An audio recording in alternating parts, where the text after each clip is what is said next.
Dynasty Fantasy Football is played in windows, and ideally you want to have a championship window of 2 to 3 years, if not even longer. So today, if that is your team, we are providing you 6 players to go out and buy to solidify your championship stats.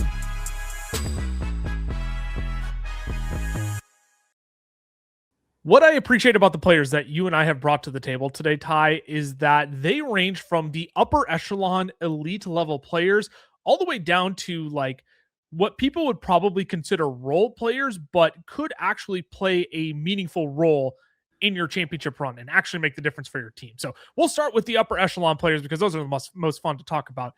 Josh Jacobs, running back for the Green Bay Packers. I feel like at running back 19 right now, this is one of the easiest players to go out, scoop up at a cost, and you still have a solid potential 2 years here. That's exactly it. Because I look at some other veteran running backs that are ranked ahead of Josh Jacobs right now, like Saquon Barkley, like Christian McCaffrey. Those are elite talents. We've seen McCaffrey finish as running back 1 overall. Saquon obviously had the insane year that he had in his first year with Philly. So from that aspect and the fact that like they're elite talents and all of those kind of things, I can understand why they're ranked ahead. But it feels like we're then discounting, or that we're not giving the credit to Josh Jacobs for being a top 12 running back in his 2 years in Green Bay, despite him being just a year younger than those guys. And again, it feels like Jacobs is kind of in the crosshairs of the 1 to 2 years left conversation, when Saquon and CMC are right in that conversation as well. So the question is, of course, that like, does Josh Jacobs have running back 1 overall upside? Probably not. He doesn't catch enough passes to kind of get to that ranking, but I like fantasy points. Do you like fantasy points? Yes, you do. I like to win. Do you like to win? Yeah. So reigning dynasty champ right here. Of course I like to win. Just okay. Okay. First 3-time champ in our dynasty league. Some of us would like to go back to that draft day and start back all over. Okay. But that's like I said, Josh Jacobs has been a top 12 running back in his 2 years in Green Bay. So I don't get the hesitancy when it comes to Josh Jacobs. I don't understand he's only got a year or 2 left. So does Saquon, so does CMC, but they get you can understand, right. They get the benefit of the doubt. Josh Jacobs doesn't. And honestly, I feel like this goes back to even before he got to Green Bay, when he was in Vegas and he was in Oakland. Josh Jacobs has always carried this stigma about him that he's just kind of gotten lucky when it comes to fantasy production. He's just a touchdown merchant. And that's partially true. I mean, 14 touchdowns last year. But hey, that's all fantasy points. And when it comes to fantasy, that's the only thing that you should be worried about is, hey, can this guy put up fantasy points? And Josh Jacobs will continue to do that in this Green Bay offense as long as LaFleur is calling the shots. The question is do you like top 10 running backs? And my answer is yes, right? You say, oh, I do too. What is the pivotal question here? And the pivotal question is do you like top 10 running back play? And the answer should be yes. Weeks 1 through 10 this year, when Josh Jacobs scored 11 touchdowns, we're talking about the running back 5 on a points per game basis. It was week 11. He suffered a knee injury, right?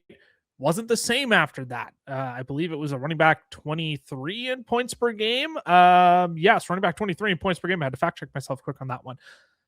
Yeah, it's as simple as that. When Josh Jacobs is healthy and playing for a Green Bay Packers offense that is going to put up points led by Mike LaFleur, Josh Jacobs is going to be the guy who scores the touchdowns and gets the bulk of the rushing work with limited competition behind him. We don't need to make this one complicated. Running back 19, if you're a contender, you go out and scoop that up as soon as you go out and swap your Tyler Shuck that you probably took in the second round of your rookie draft last year. Jared Goff at 31.5. I love the Lions offense as much as the next person. Go trade him. Zay Flowers even. I get Zay Flowers might be a depth piece on your team, like a wide receiver depth piece, but go out and trade Zay Flowers. Go win. Go win right now. Kyle Pitts, we have question marks around Kyle. Go trade him for go win. Go win right now. That's what this video is all about. Who are the pieces that are going to deliver you a championship in the next 2 years? And that's your window right here with Josh Jacobs. That's the epitome of it. So no disagreements here, no extra notes outside of if you like top 10 running back play, Josh Jacobs is the guy. that you need to go out and target right now. If you also like top 10 wide receiver play, I present you Ceedee Lamb as well. And I think we're getting a unique opportunity here. He's still the wide receiver 7 in dynasty formats. And I don't need to tell you how good Ceedee Lamb has been throughout the course of his career, right? That's just wasting your time. But the 2025 season was specifically fascinating for Ceedee Lamb. He did leave a handful of games early, whether it was for injury. Week 18, like Dallas was already eliminated. They really didn't even play any of their starters most of that game. But he did play 12 full games, and he was still a top 12 wide receiver in points per game. And I know the top 12 isn't the wide receiver 7 where he's currently ranked on Keep Track Up, but Tyler, this man only scored 3 touchdowns. 3 touchdowns. That's it. Ceedee Lamb had never had a season lower than 5. And I know George Pickens plays a part in that he scored 9 of his own touchdowns last season, but even so, Ceedee Lamb he only has 2 seasons with more than 6 touchdowns in his entire career. If we tack on 18 more points, let's say Ceedee Lamb gets 3 more touchdowns. He hit 6 touchdowns last year. We add 18 more points to Ceedee's 14 games he participated in last season. We're talking about the wide receiver 10 in points per game.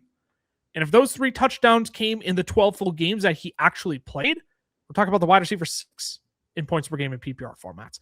It's as simple as that. Ceedee Lamb is too good of a player, in my opinion, to be ranked behind Justin Jefferson, who's not all that much younger than Ceedee Lamb.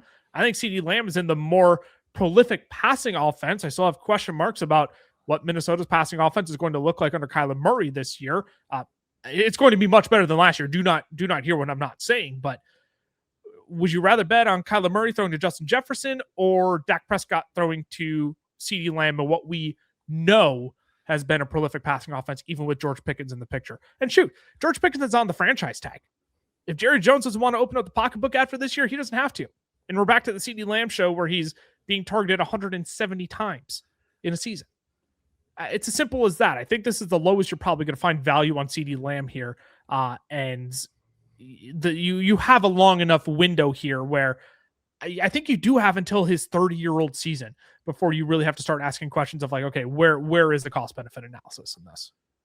I mean, can this be as simple as, do we think defenses are just going to let George Pickens do what he did last year?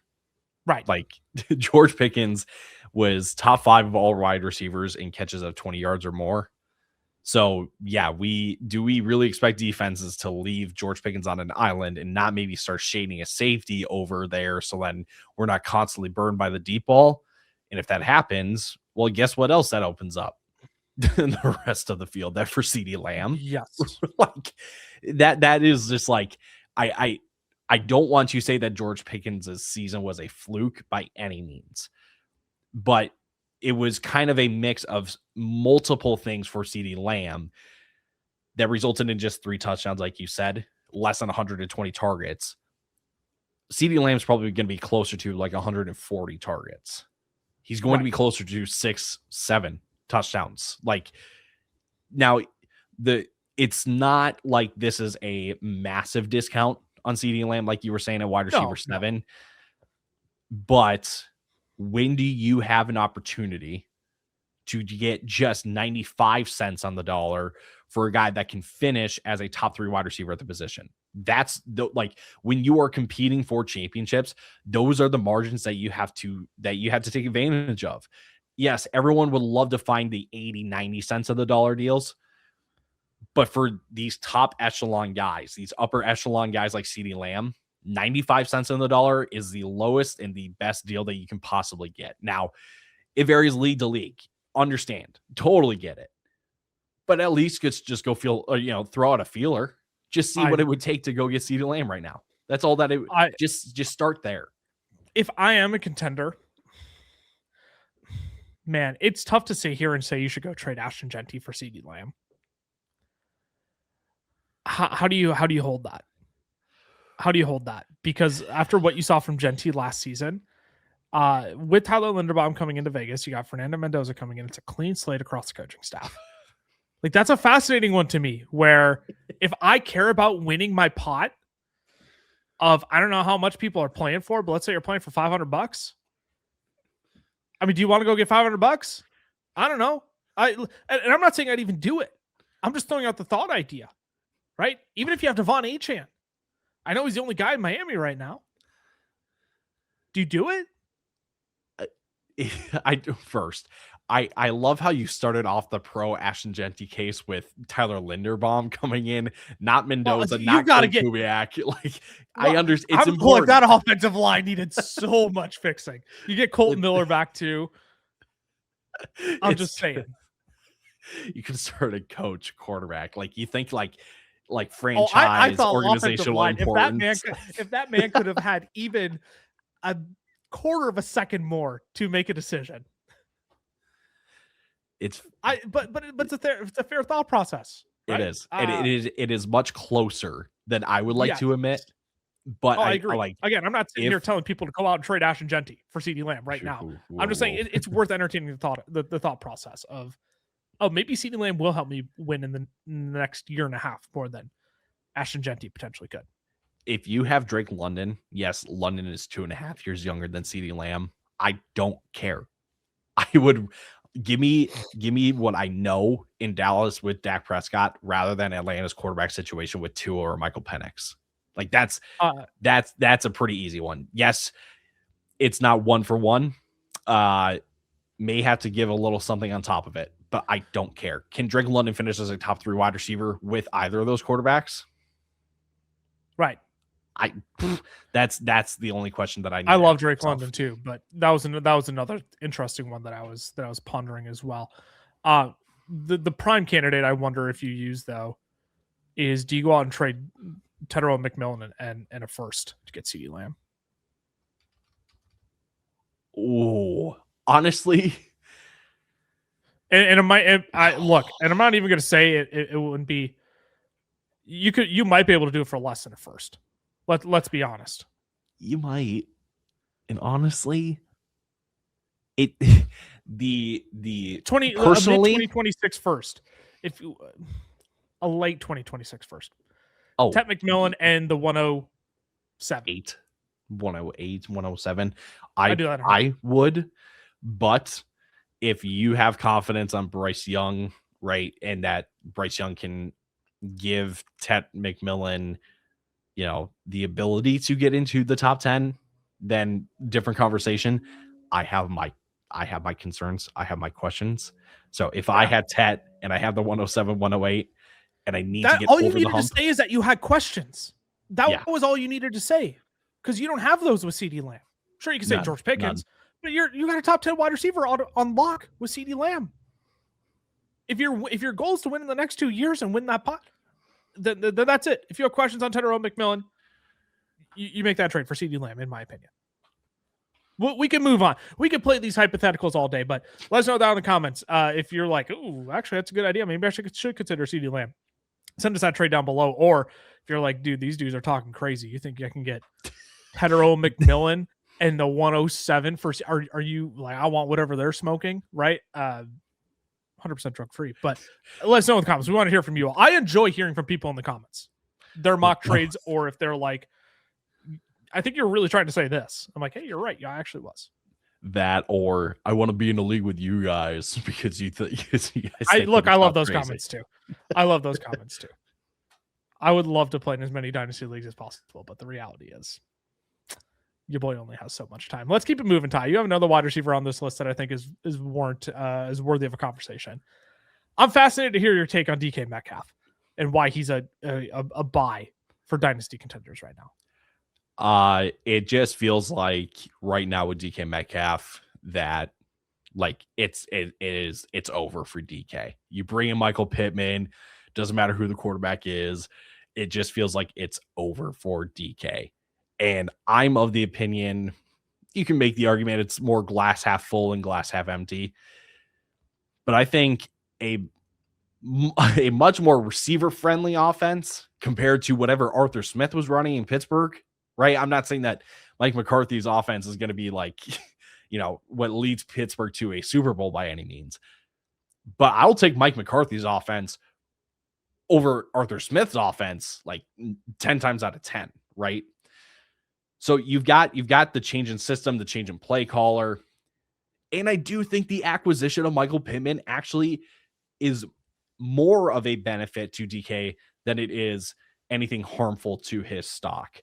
Because what I know with DK is that when he's at his best is when he's a field stretcher, when he is able to get vertical, when he is able to get into the open parts of the field, because he is a relatively underrated, threat after the catch.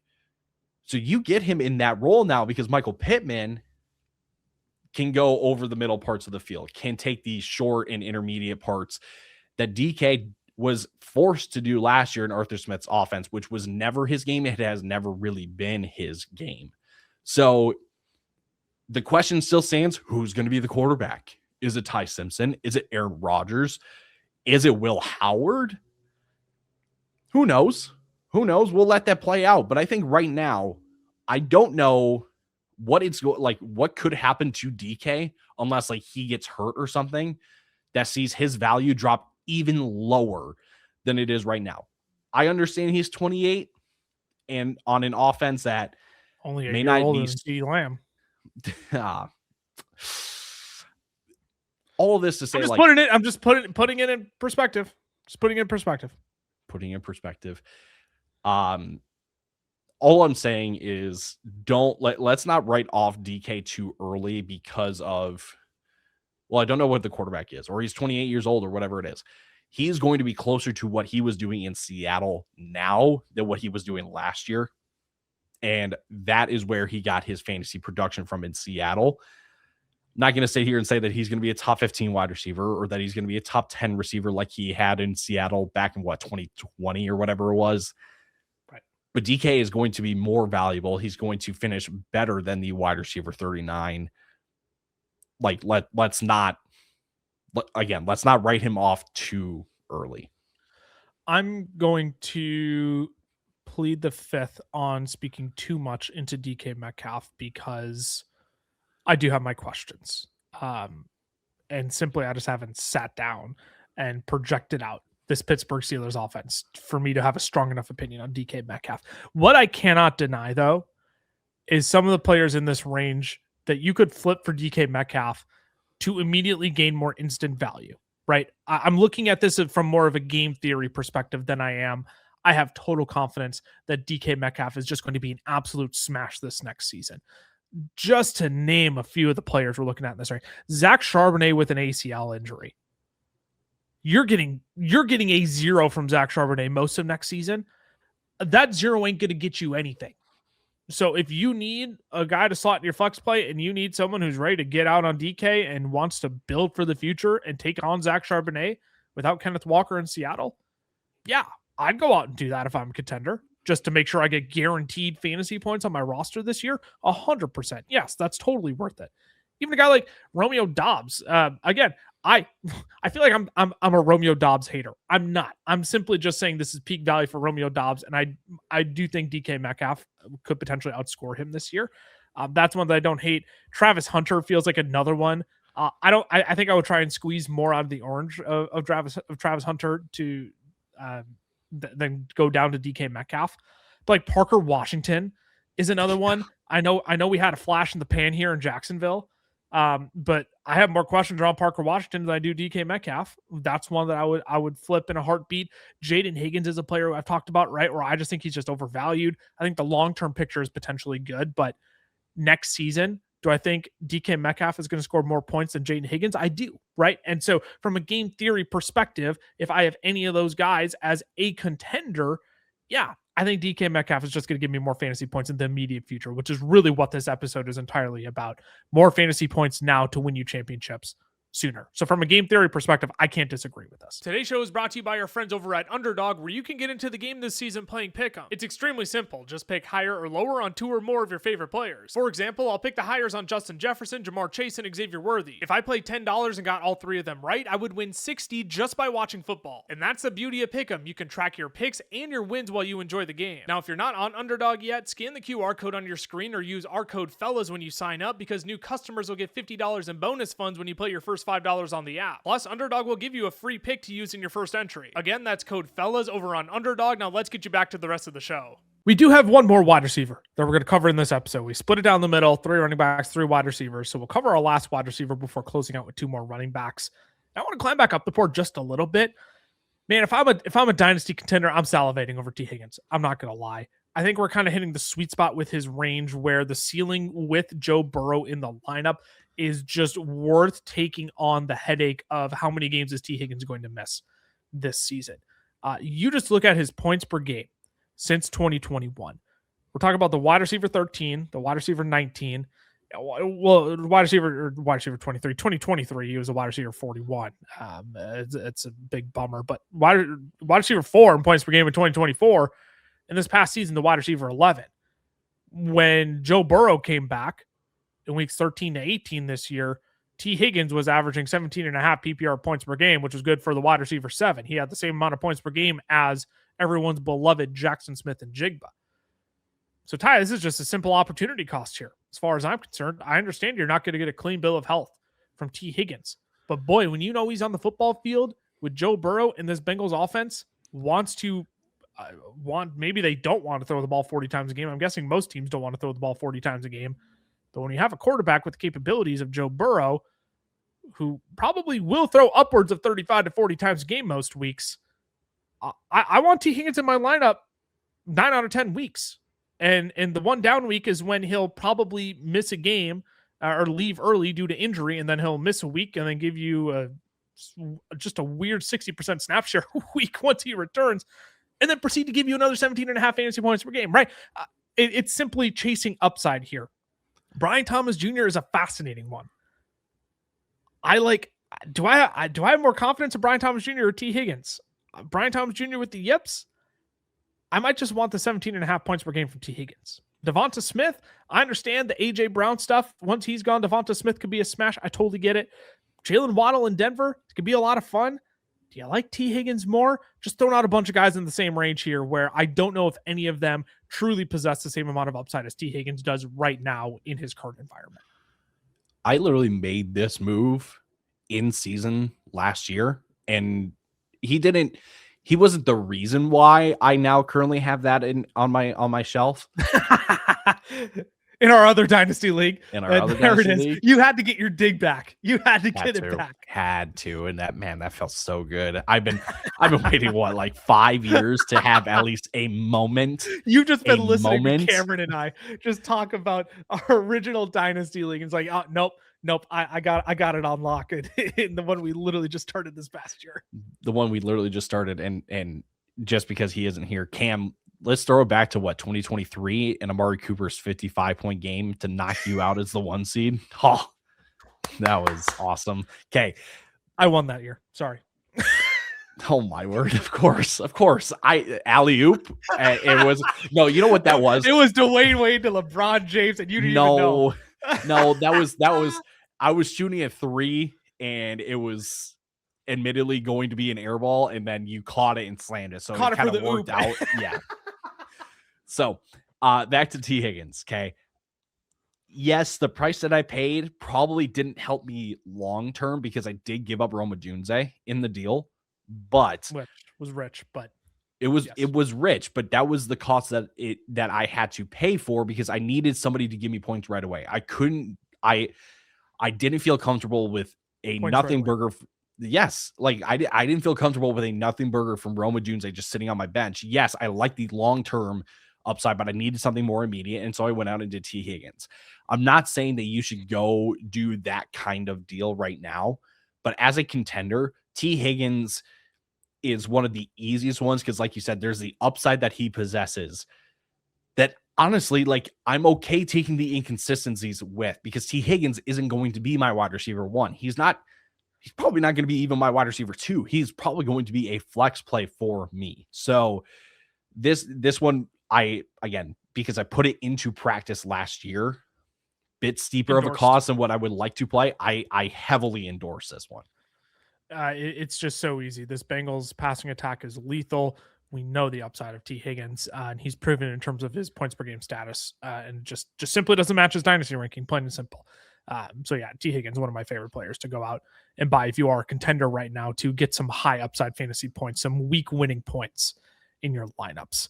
Let's close it out here with the running back position, Ty. And if the people have made it this far into the video already, thank you so much for hanging out with us. If you haven't hit that subscribe button yet, I'll give you a chance to do so here. It is the easiest way to support the work that we do.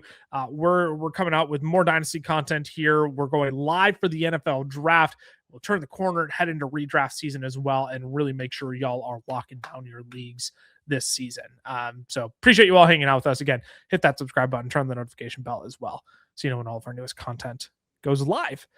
Chuba Hubbard, Ty, perfect opportunity cost player here. Looks like he's kind of standalone in the Carolina Panthers backfield. There's been talk of Jonathan Brooks being ahead of schedule, but man, off of back-to-back ACL injuries, are we sure Jonathan Brooks is going to be the threat we originally cut him out to be when the Carolina Panthers drafted him 2 seasons ago? I am not convinced. I think this is a great opportunity to take a shot on Chuba Hubbard at running back 30.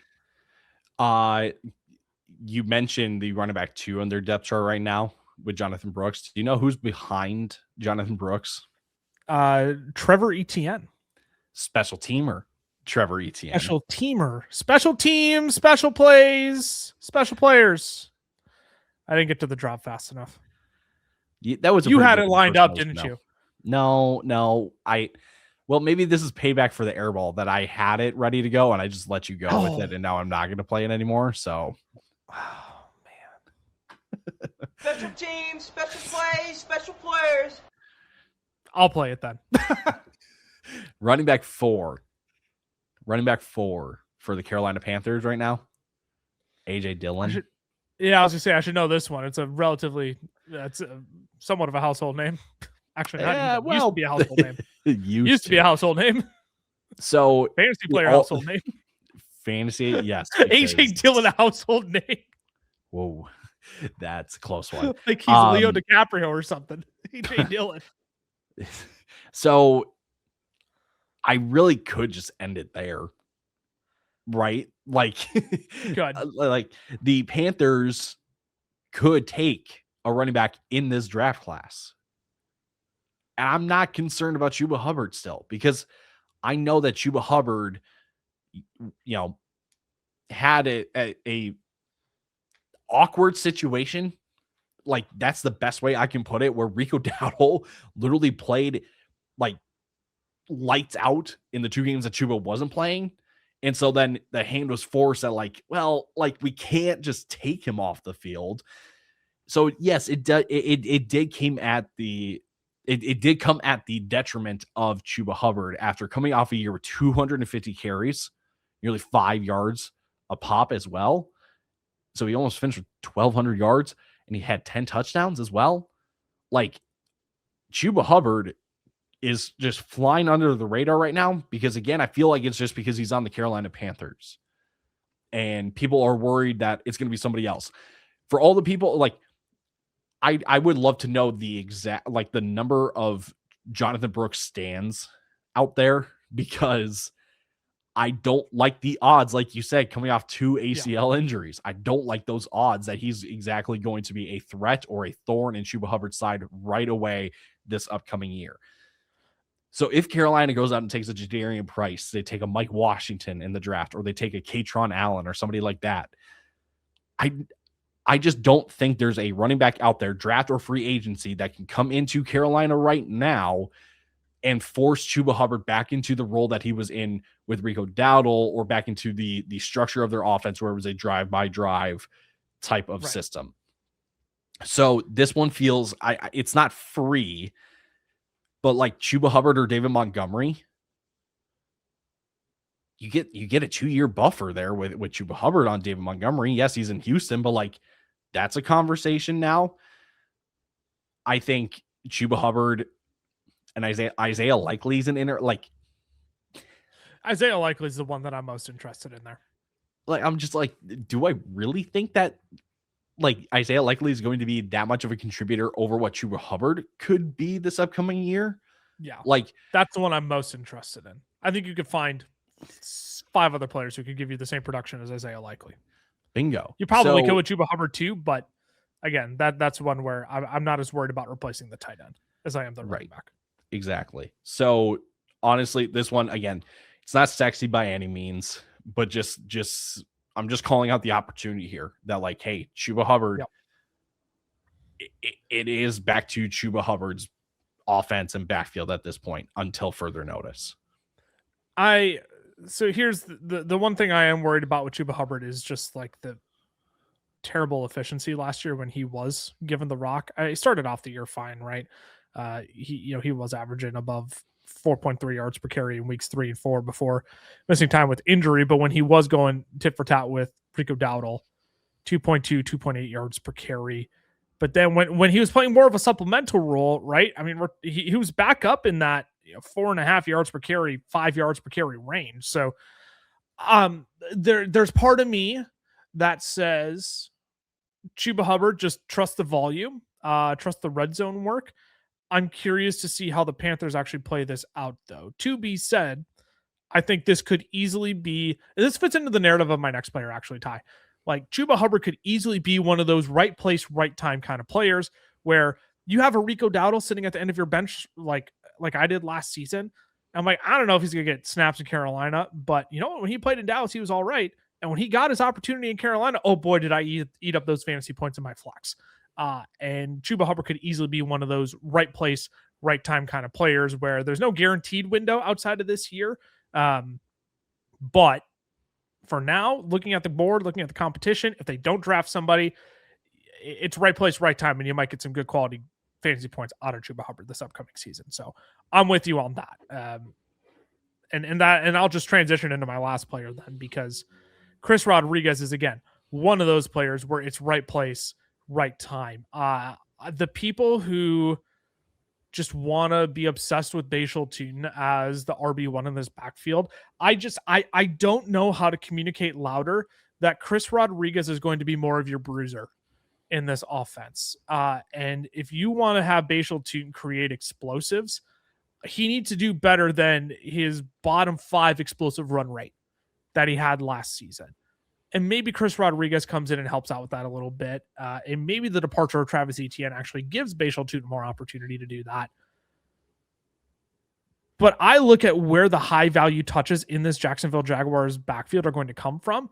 If it's around the goal line, it's going to be in Chris Rodriguez's hands. I don't think it's going to be in Bashal Tootin's hands. It's not going to be in the Quint Allen's hands either. So this is just right place, right time.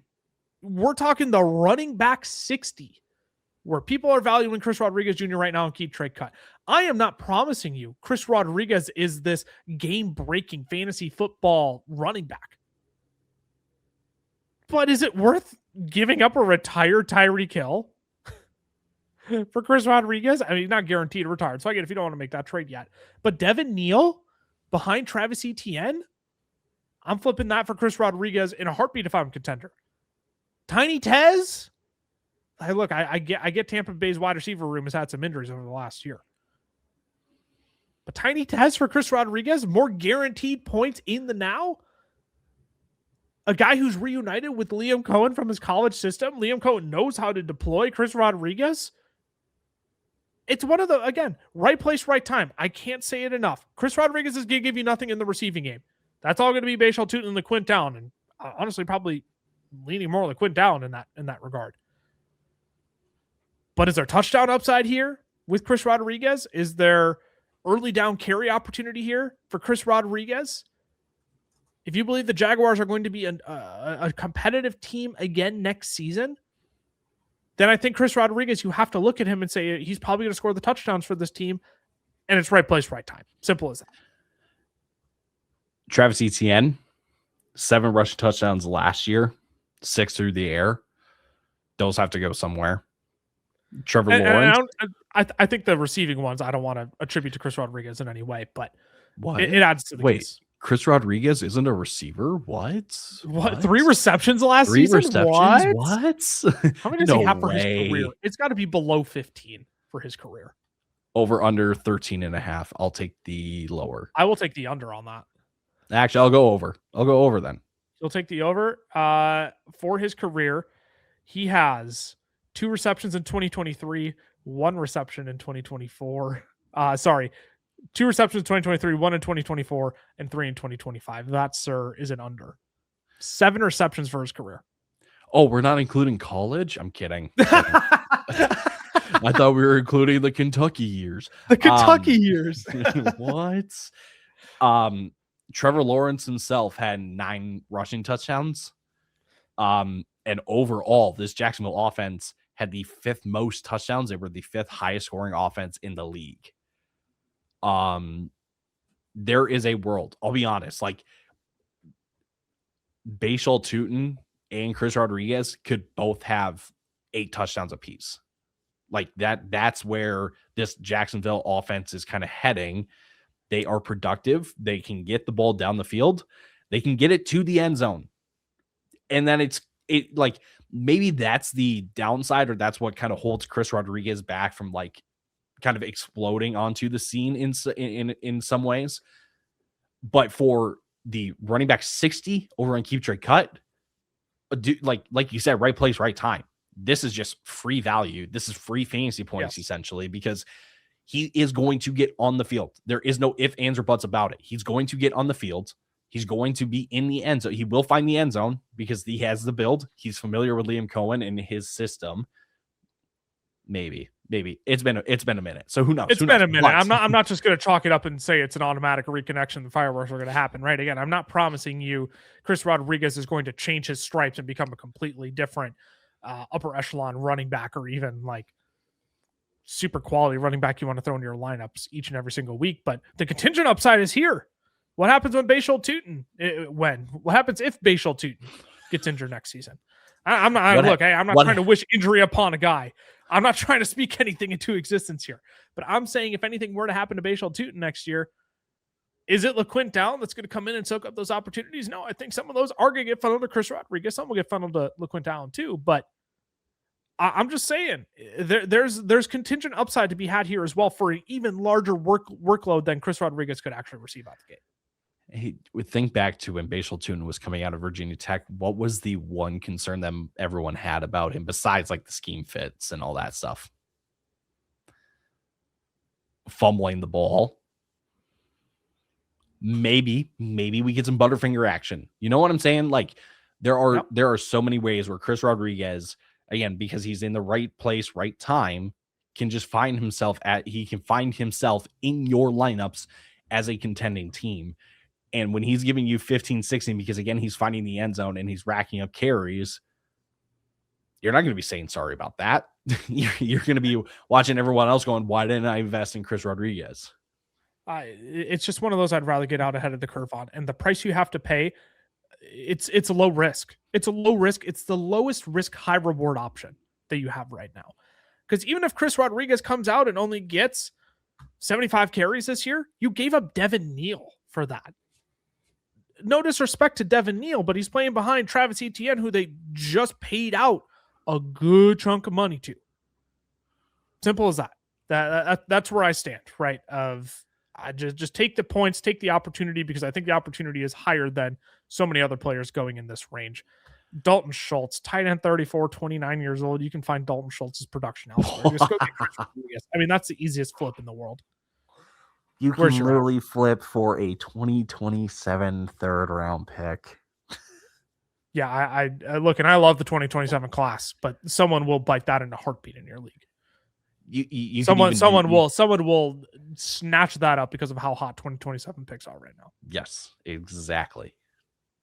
We'll put a pin in everything there. Again, want to hear about the different players you're targeting as contenders out there, so let us know down in the comments below. We're going to do the inverse of this video later this week, where we are going to actually suggest players that rebuilding teams should go out and acquire. So, hey, maybe this video didn't quite fit the structure of your dynasty team, or maybe you actually are considering a rebuild. That's a video to tune in for later this week. So again, hit that subscribe button, turn on the notification bell as well, so you know when that video goes live. If you want to follow our NFL draft series as well that we're posting over on our short form channels, FFL is over on Twitter, the FFL is over on Instagram, Fantasy Football Fellas on Facebook and TikTok. If you're a YouTube person through and through, we completely get it. Fantasy Football Fellas Shorts on YouTube. If you want to follow our personal socials, I'm at Lucas Wenzel on X, Tyler_Plath for Ty. Again, we'll be back on Friday this week, going over players to buy for rebuilding teams as well. So until then, stay safe, stay healthy, y'all. Deuces.